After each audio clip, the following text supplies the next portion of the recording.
L'affaire du Vietnam, les amis, c'est tellement compliqué, c'est plus grand qu'on ne le pense, c'est trop complexe.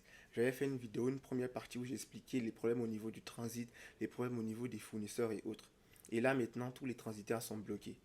Le problème qui se pose vraiment, c'est que même les usines ne peuvent pas non plus revendiquer au niveau de la douane ou de la police vietnamienne. Pourquoi?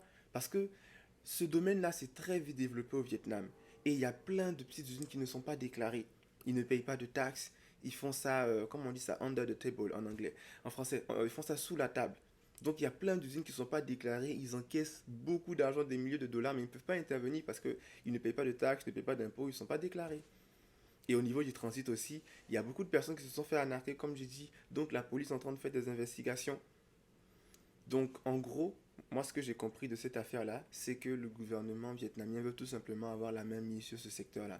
Ils veulent le régulariser, ils veulent vraiment contrôler parce qu'ils ne contrôlent pas vraiment. Imaginez-vous, ils se disent, ah, ça c'est une petite affaire, voilà, ils se gèrent entre eux. Mais là, ça prend de l'ampleur, ça fait des millions, des milliards de dollars. Des gens voyagent toute l'année juste pour aller acheter des mèches au Vietnam.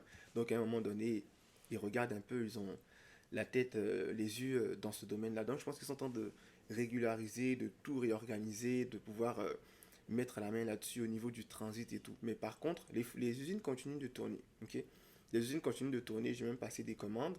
Le seul X au niveau du transit. Il y a beaucoup de transits qui ont stoppé. Les transitaires que vous connaissez, j'ai pas cité les noms, mais il y a beaucoup qui ont stoppé.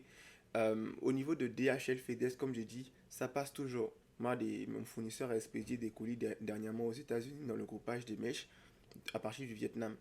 Aux études de DHL FedEx, ça passe toujours, mais c'est plus au niveau des commandes de l'Afrique qu'il y a problème en ce moment.